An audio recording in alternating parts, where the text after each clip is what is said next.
Welcome to Mahatma TV. Forgery cheating కేసులో ఉన్న నువ్వా నన్ను విమర్శించేది అంటూ పెనుగొండ టీడీపీ అభ్యర్థి సవితమ్మపై వైకాపా అసెంబ్లీ అభ్యర్థి మంత్రి ఉషా శ్రీచరణ్ ఫైర్ అయ్యారు. శ్రీ సత్యసాయి జిల్లా పెనుగొండ వైసీపీ కార్యాలయంలో సోమవారం సాయంత్రం హిందూపురం వైకాపా పార్లమెంట్ అభ్యర్థి బోయ శాంతతో కలిసి మంత్రి ఉషా శ్రీచరణ్ మీడియాతో మాట్లాడారు. ఈ సందర్భంగా ఉషాశ్రీ మాట్లాడుతూ పెనుగొండలో సవిత అనే మహిళ తేదేపా తరపున నిలబడిందని, అయితే ప్రభుత్వానికి ఆమె ఇచ్చిన అఫిడవిట్లో డాటర్ ఆఫ్ ఉందన్నారు. ఆమెపై ఎన్నో చీటింగ్ కేసులున్నాయని, పెనుగొండ ప్రజలు ఇది గమనించాలన్నారు. నేను గర్వంగా చెబుతున్నా, నాపై 2 కేసులు మాత్రమే ఉన్నాయన్నారు. అదే నీపై ఆంధ్రాలోనే కాకుండా కర్ణాటకలో కూడా ఫోర్జరీ 420 కేసులున్నాయని సవితమ్మపై మంత్రి విమర్శలు గుప్పించారు. నన్ను లోకల్ నాన్ లోకల్ అంటున్నావు, మరి పవన్ కళ్యాణ్ లోకలా, బాలకృష్ణ లోకలా, అసలు నువ్వు నిజమైన లోకలా అంటూ సవితమ్మపై ఆమె మండిపడ్డారు. అంతేకాకుండా సవితమ్మ సమర్పించిన అఫిడవిట్లో ఉన్న అసత్యాలపై హైకోర్టును ఆశ్రయిస్తున్నానని మంత్రి పేర్కొన్నారు. ఆమె తోడుగా ఈరోజు లేదు. అటువంటిది పెనుగొండ నియోజకవర్గానికి తోడు ఎక్కడ ఉంటుంది? Charity begins at home. పెద్దోళ్ళు చెప్తారు చారిటీ బిగిన్స్ అట్ హోమ్ అని. నీ అనేవాళ్ళని నా అని నువ్వు భావిస్తే మాత్రమే ప్రజలందరికీ కూడా నువ్వు ఉంటావు, అందుబాటులో ఉంటావని ఖచ్చితంగా ప్రజలు నమ్ముతారు. ఈరోజు పెనుగొండ నియోజకవర్గ ప్రజలందరికీ కూడా వాట్ ఈజ్ వాట్ అనే క్లారిటీ అయితే నేను ఇచ్చినాను. రాబోయే రోజుల్లో ఈమె చెప్పే కలిబిలి మాటలు కానీ, సుళ్ళు మాటలు కానీ, అబద్ధాల మాటలు కానీ, అంటే చంద్రబాబు నాయుడు గారికి ఎట్లా ఆయన తన మామని వెన్నుపోటు పొడిచినారో అదేవిధంగా పెనుగొండలో ఎవరు తన మామకి వెన్నుపోటు పొడిచినారు అనేది నేను ఒక మంత్రి హోదాలో ఉన్నాను. నాకు బౌండరీస్ లేవు, నాకు బ్యారియర్స్ లేదు. నేను ఆంధ్రప్రదేశ్ రాష్ట్రంలో ఉన్న ప్రతి నియోజకవర్గాన్ని నేను ప్రాతినిధ్యం వహిస్తున్న ఒక మంత్రిని. నాకు ఈ బౌండరీస్ అనేది ఉండవు. కాబట్టి నేను ఖచ్చితంగా ఎక్కడైనా నేను పోటీ చేసే అర్హత నాకు ఉంది.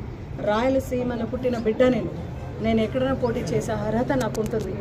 వార్డు మెంబర్ గెలవని ఒక్క సవితమ్మ ఈరోజు ఏసీబీ వరకు, సిబిఐ వరకు కేసెస్ ఉంది అంటే ఇంకా ఈమెని ప్రోత్సహిస్తే ఓటు ముఖాంతరం ఎక్కడి దాకా ఆమె చరిత్ర వెళ్తుంది అని పెనుగొండ నియోజకవర్గం జనాలందరూ కూడా ఒకసారి ఆలోచించాలి. నేను చాలా గర్వంగా చెప్పుకుంటున్నాను. I'm KV Usha Sricharan, wife of Sricharan. తల్లి, చెల్లి, కుటుంబ సభ్యులందరినీ కూడా నాని నేను చూసుకుంటున్నాను. కాబట్టి ఈరోజు పెనుగొండ ప్రజలందరికీ కూడా మెయిన్ రోడ్లో నేను ఆఫీస్ ఉంది, నా ఇల్లు ఇక్కడే ఉంది. కాబట్టి డెఫినెట్గా ఎల్లప్పుడూ మీకు అందుబాటులో ఉంటూ మీ సేవ మీకు ఎల్లప్పుడూ అందుబాటులో ఉంటూ మంచి సేవని అందిస్తాం. సవితమ్మ గారు ఇంక పైన వాళ్ళు ఏం చేస్తారు పార్టీ పరంగా, వాళ్ళు ఏదైతే వాళ్ళ గవర్నమెంట్లో చేశారో తాను ఏమి చేయబోతున్నారు అనేది చెప్పేది మాత్రం ఆమె ధర్మంగా ఉంటుంది.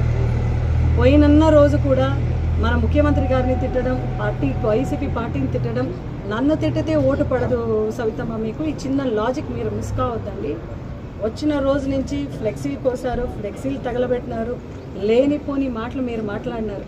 రాబోయే రోజుల్లో ఖచ్చితంగా మీరు చేసిన ప్రతి ఒక్క ఆరోపణని రాబోయే రోజులు ఓటు ముఖాంతరం మీకు సమాధానం చెప్తాం. ఎందుకంటే నువ్వు ఎక్కడ కూడా నీకు ఓపెన్ ఛాలెంజ్, ఏ ఒక్క పంచాయతీకి పిలిచినా కూడా నేనే వస్తాను. సంక్షేమ పథకాల అభివృద్ధి ద్వారా నీకిన్న ఎక్కువగా చేసిండేది మనమే.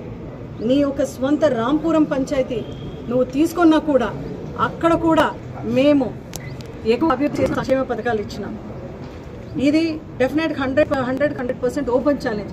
కాదనక ఏదైనా ఒక మ్యాటర్ ఉన్నా కూడా మీరు పిలిస్తే నేను వచ్చేది సిద్ధమని మీ అందరికీ కూడా ఒక ప్రెస్ ముఖాంతరం, మీడియా ముఖాంతరం వాళ్ళందరికీ కూడా, టీడీపీ క్యాడర్ కూడా, అదేవిధంగా పెనుగొండ ప్రజలందరికీ కూడా తవేయంగా మీ వైఎస్ఆర్సీపీ క్యాండిడేట్ మీ ఎల్లప్పుడూ మీ సేవలు ఉంటానని చెప్తూ, ఖచ్చితంగా మీరు వేసే ప్రతి ఓటు కూడా చాలా ఇంపార్టెంట్. ఎందుకంటే ప్రతి ఓటు కూడా వ్యక్తిత్వం, మంచి వ్యక్తిత్వం మనిషికి మీ ఓటు పడాలి, మంచి మనసు వ్యక్తికి మీ ఓటు పడాలి అని మీ అందరూ కూడా మనసులో విన్నవించుకుంటూ, పక్కన మా లీగల్ అడ్వైజర్ ఉన్నారు. ఈ కేసుని ఇంకా ప్రజలందరికీ కూడా, ఎందుకంటే ఒక క్యాండిడేట్ అని మనం కండక్ట్ చేసినారు, ప్రజలందరికీ కూడా చాలా వివరంగా తెలుసుకున్న ఒక అర్హత ఉంది. బికాస్ ఇది ప్రజాస్వామ్యం, డెమోక్రసీలో ఎవ్రీథింగ్ ఈజ్ ఓపెన్.